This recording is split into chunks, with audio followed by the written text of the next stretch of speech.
جو شخص حق بات کہتا ہے وہ صادق کہلاتا ہے، اور جو شخص رفق اور نرمی کے ساتھ معاملہ کرتا ہے توفیق الہی اس کے حال میں شامل ہو جاتی ہے۔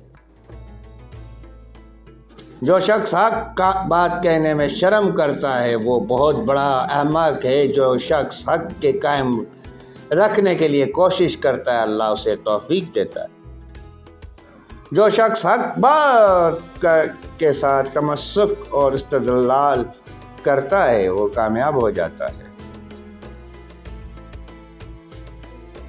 جو شخص حق پرستی اپنا مطلب ٹھہراتا ہے تو سخت سے سخت آدمی اس کے سامنے ضم اور اجنبی اور دور کے لوگ اس کے نزدیک ہو جاتے ہیں۔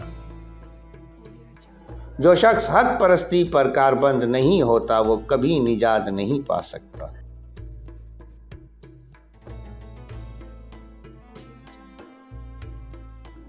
جو شخص حق پر عامل کاربند ہوتا ہے خلق اللہ اس کی طرف مائل اور متوجہ ہو جاتی ہے۔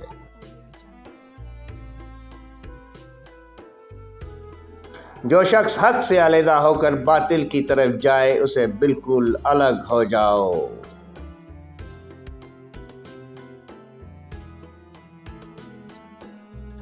جو شخص حق سے مدد چاہتا ہے وہ مغلوب نہیں ہوتا، اور جو شخص حق کو اپنی حجت اور دلیل بناتا ہے کوئی شخص اس کا مقابلہ نہیں کر سکتا۔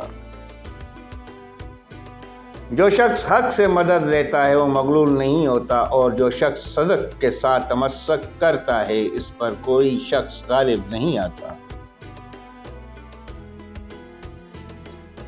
جو شخص حق کے خلاف کرتا ہے وہ منہ کی کھاتا ہے، اور جو شخص فضول امیدوں میں مغرور رہتا ہے ان کے دھوکے میں آ جاتا ہے۔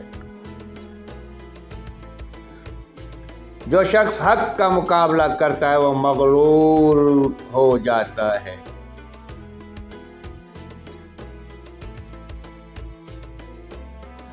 جو شخص حق کے خلاف کرتا ہے اللہ اسے ہلاک کر دیتا ہے۔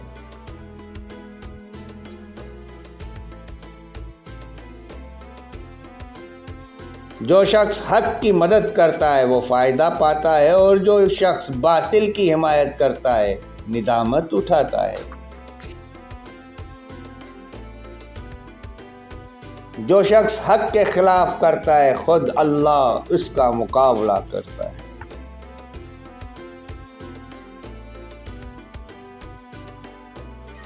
سلام سلام یا صاحب الزمان، سلام سلام یا فرزند فاطمہ زہرا، سلام علیہا، سلام۔